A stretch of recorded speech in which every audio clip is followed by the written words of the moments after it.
আসসালামু আলাইকুম। আশা করি সকলেই ভালো আছেন। প্রিয় চাকরি প্রত্যাশী ভাই বোনেরা, বেসামরিক বিমান পরিবহন ও পর্যটন মন্ত্রণালয়ের নিয়োগ সার্কুলার প্রকাশ করা হয়েছে।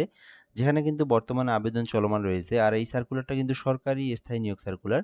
বাংলাদেশের যেকোনো জেলার প্রার্থীরা আবেদন করতে পারবে। তো আজকের ভিডিওতে সার্কুলারটা নিয়ে বিস্তারিত তথ্য আলোচনা করার চেষ্টা করব।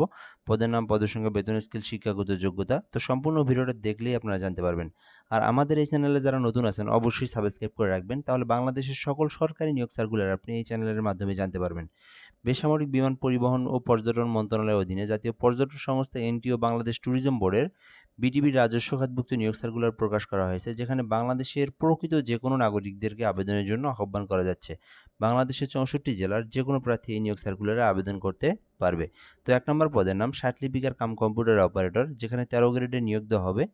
আ একটি পদ রয়েছে। শিক্ষাগত যোগ্যতা চাওয়া হয়েছে কোনো স্বীকৃত বিশ্ববিদ্যালয় হইতে অনন্য ২য় শ্রেণী বা সমমানের সিজিপিএতে স্নাতক অথবা ডিগ্রি। অর্থাৎ আপনি যদি অনার্স পাস করেন অথবা ডিগ্রি পাস করেন, আর আপনার যদি ষাটলিপি কাম কম্পিউটারে যদি ট্রেনিং করা থাকে অথবা আপনার যদি সেইরকম স্পিড থেকে থাকে কম্পিউটার টাইপের গতি, তাহলে আবেদন করতে পারবেন। ২ নম্বর পদের নাম অফিস সহকারী কাম কম্পিউটার মুদ্রাক্ষরিক, ৩ টি পদ রয়েছে। শিক্ষাগত যোগ্যতা চাওয়া হয়েছে যে উচ্চ মাধ্যমিক এইচএসসি পাস।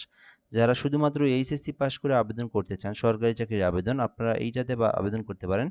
অফিস সহকারী কাম কম্পিউটার মুদ্রাক্ষরিক, ১৬ গ্রেড, মোট ৩টি পদ রয়েছে। এখানে এইচএসসি পাসের পাশাপাশি কম্পিউটার সম্পর্কে বেসিক নলেজ জানা থাকলে আবেদন করা যাবে। ৩ নম্বর পদের নাম অফিস সহায়ক, যেখানে ৩টি পদ রয়েছে। শিক্ষাগত যোগ্যতা চাওয়া হয়েছে যে মাধ্যমিক স্কুল সার্টিফিকেট বা এসএসসি পাস।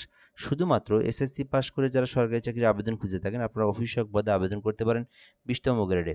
তো এই ছিল মূলত বিষয়। এই সার্কুলারে আপনার শিক্ষাগত যোগ্যতা অনুযায়ী আপনি যে পদে চান আবেদন করতে পারবেন। আবেদন করতে গুরুত্বপূর্ণ বিষয়গুলো হচ্ছে, আপনাদেরকে যারা যারা নিজেরা আবেদন করতে পারেন, এই লিঙ্কে প্রবেশ করে আবেদন করবেন। btbteletalk.com.bd থেকে আবেদন করতে হবে। আর এই আবেদনটা কিন্তু ৩০ তারিখ পর্যন্ত করতে পারবেন। বর্তমানে চলমান রয়েছে। ৩০শে এপ্রিল পর্যন্ত আবেদনটা চলমান থাকবে। এই সময়ের মধ্যে আপনাদেরকে আবেদনটা করতে হবে এই নিয়োগ সার্কুলারে। এই নিয়োগ সার্কুলারে প্রবেশ করার পর এই লিঙ্কে প্রবেশ করার পর আপনার সকল পার্সোনাল তথ্য, এডুকেশনাল কোয়ালিফিকেশন, একটা ছবি লাগবে 300 বাই 300 পিক্সেলের, একটা স্বাক্ষর লাগবে 300 বাই 80 পিক্সেলের। এগুলো আপনাকে দিয়ে আপনার আবেদনটা সম্পূর্ণ করতে হবে। আর আবেদনটা সম্পূর্ণ করার পরে সরকারি ফি জমা দিতে হবে। বলা হয়েছে ১ এবং ২ নম্বর কর্মীকের মধ্যে আবেদন করলে ১১২ টাকা, এবং কেউ যদি ৩ নম্বর কর্মীকের মধ্যে আবেদন করেন ৫৬ টাকা পেমেন্ট ফি দিয়ে আপনার আবেদনটা সম্পূর্ণ করতে হবে। আর আবেদনটা করার পরে সরকারি ফি জমা দিতে হবে। আপনারা বিটিবি লিখে ইউজার আইডি লিখবেন, তারপরে 163 নাম্বার সেন্ড করে দিবেন।